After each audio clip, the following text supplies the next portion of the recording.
Hello, and welcome to an Our Fake History digital short. Today we're going to explore the story of King Tut's curse. Roll the theme. Hey everyone, my name is Sebastian Major, and I'm the host of the Our Fake History podcast. That's the show where we explore historical myths and try to determine what's fact, what's fiction, and what is such a good story that it simply must be told. Here on the digital shorts, I like to take a little something that we've been exploring on the longer audio podcasts and serve it in a more bite-sized video package. Recently on the audio podcast, we explored the life, death, and afterlife of the Egyptian pharaoh King Tutankhamun. King Tutankhamun became ancient Egypt's best-known pharaoh in 1922 when his nearly untouched tomb was found by the archaeologist Howard Carter. Almost immediately after the discovery of his tomb, stories started circulating that the men who had violated Tut's final resting place had become the victims of an ancient curse. Where did this story come from, and why did people believe this? When Howard Carter and his wealthy patron, the British aristocrat Lord Carnarvon, first came upon the nearly untouched tomb of King Tutankhamun in 1922, they immediately understood the gravity of what they had discovered. This tomb was the best preserved pharaonic burial site ever uncovered by archaeologists to that point in history. The treasures visible just in the antechamber, the first of 4 rooms in the tomb, hinted at even more spectacular riches to be found deeper inside. Both men realized that if they weren't careful, this sensitive archaeological site in the Valley of the Kings could quickly become a media circus. Neither Carter nor Carnarvon were what we'd today call media trained. Carter, in particular, had a reputation for being prickly and sometimes downright rude when dealing with journalists or anyone else he thought was asking a stupid question. So Lord Carnarvon decided that he was going to get ahead of this and reached out to his old friend J.J. Astor V. At the time, Astor was the chairman of the Times newspaper group. The two aristocrats hammered out a deal where, for £5,000, the Times of London would get the exclusive rights to report on Carter's excavation of the tomb. Times photographers were also given exclusive access to the tomb and were the only media permitted to take any pictures of the finds. It was further agreed that Carnarvon would receive 75% of any money made from the sale of those photos. The deal was meant to take what might become an unruly media scrum and turn it into something more civilized, to use the parlance of the times.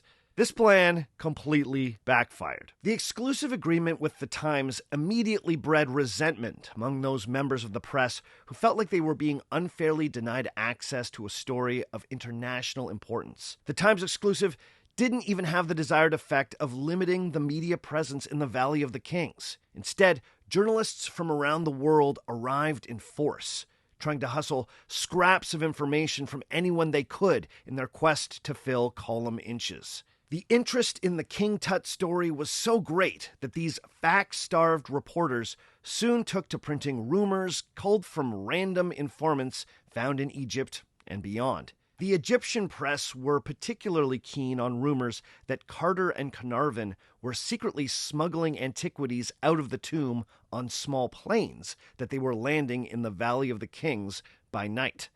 This slander would eventually be proven false, but to the angry Egyptians, it seemed believable that these arrogant Englishmen would rob Egypt of her heritage like so many had done before. The international press were just as keen to print anything that seemed interesting about King Tut that didn't involve them having to reprint what had already been reported in the London Times. When Lord Carnarvon suddenly fell ill and then died less than 2 months after opening Tutankhamun's burial chamber, they finally had a story that they could run with. The Lord had been bitten by a mosquito and then nicked the wound while shaving. This led to an infection and eventually blood poisoning. This was all then complicated by a nasty bout of pneumonia, to which he was especially vulnerable given the lasting damage to his lungs he had sustained during a car accident a few years earlier. By April 5th, not quite 2 months after Carnarvon had first beheld King Tut's glittering burial shrine, the Lord was dead. the rumors started almost immediately. For many, Carnarvon's untimely death was not simply a strange coincidence. The Earl had clearly been the victim of a mummy's curse. In his book, The Mummy's Curse, Roger Luckhurst has traced exactly how this narrative developed. He's pointed out that the story went through a few iterations before the international press became fixated on the idea of a supernatural hex bringing death to anyone too closely associated with the tomb. Even before Carnarvon died, some papers were speculating that the Lord had been poisoned by some ancient substance in the tomb. The English paper, the Daily Express, ran an article headlined, "Pharaoh Guarded by Poisons?" in which an author of mystical Egyptian-themed novels speculated that Tut's tomb contained, quote, diverse secret poisons enclosed in boxes, end quote. When there proved to be no evidence of ancient poisons, the Daily Express quickly pivoted to the idea that evil magic was behind the death of Carnarvon, or, as they put it, quote, Lord Carnarvon exposed himself to the fury of some malignant influence, end quote. In fact, in those early months, the Express seems to have been behind some of the most ridiculous rumors about Lord Carnarvon. When Carnarvon finally passed away, the Express printed the lie that the Continental Hotel where he had been convalescing momentarily lost power and was plunged into darkness, adding, quote, the curious occurrence was interpreted by those anxiously awaiting news as an evil omen, end quote. Clearly sensing the interest in stories about King Tut's curse, the Express then cooked up a fake panic back in Britain. The day after Carnarvon's death, they ran an article headlined, Egyptian Collectors in a Panic, which read, quote, all over the country, people are sending their treasures to the British Museum, anxious to get rid of them because of the superstition that Lord Carnarvon was killed by the Ka, or the double soul of Tutankhamun, end quote. According to the Express, the British public had become so convinced of the mummy's curse that even casual collectors of Egyptian antiquities were frantically trying to unload items that might carry a curse. But this story was an unambiguous case of fake news. Roger Luckhurst has pointed out that the records from the British Museum do not indicate that a flood of artifacts came in after Carnarvon's death. In fact, in the months after Carnarvon passed, the British Museum received only one donation of an Egyptian artifact from a private collector, and there was no indication that this occurred because of a worry about a curse. But the tale of the curse was now in the bloodstream of public discourse, and soon it would take on a life of its own. Of course, since this was still the heyday of spiritualism, every ghost hunter and seance aficionado had an opinion about Carnarvon's untimely passing. Our old buddy, Sherlock Holmes author, spiritualist, and the most credulous man of the early 20th century, Sir Arthur Conan Doyle, of course weighed in the press, speculating, quote, an evil elemental may have caused Lord Carnarvon's illness, end quote. A writer and former Egyptologist, Arthur Weigel, even claimed that he had had a strange premonition of Carnarvon's fate. He had been in the Valley of the Kings on the day that the burial chamber had been opened, and thought that Lord Carnarvon was not behaving with the correct reverence given the gravity of what he was doing. Weigel claimed, quote, I turned to the man next to me and said, if he goes down in that spirit, I give him 6 weeks to live. I don't know why I said it. It was one of those curious prophetic utterances that seem to issue without definite intention from the subconscious brain, end quote. Apparently, he could sense the curse. Soon, many papers around the world were printing the rumor that Carter's canary, used to test the air quality of the tombs, was eaten by a cobra, a symbol of ancient Egyptian royalty, just a few days before the burial chamber was opened. One American writer claimed that the Egyptian workers believed that, quote, The king's cobra had revenged itself on the bird for having betrayed the place of the tomb. End quote. There was another rumor that claimed that Carnarvon had discovered a clay tablet in the antechamber of the tomb that ominously read, quote, "Death will come on swift wings to whoever toucheth the tomb of the pharaoh." End quote. The two men then apparently destroyed this tablet before anyone else could see it. It was also said that when Tutankhamun's mummy was finally unwrapped, a wound was visible on the cheek, exactly where Carnarvon had received his infected mosquito bite. As months and years progressed, it was soon being reported that the curse had affected more than just Carnarvon.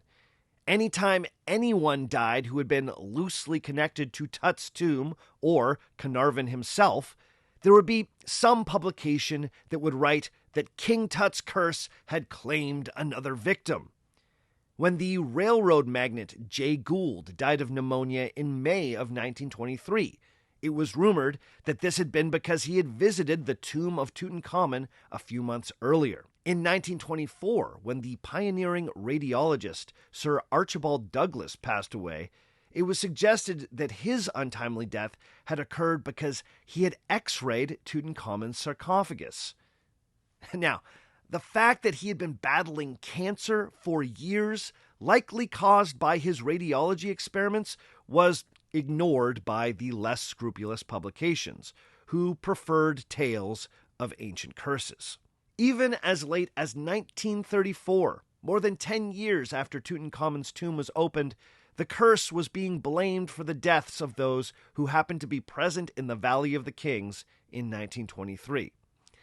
Call me cynical, but a solid decade seems like a real slow burn for a supernatural hex.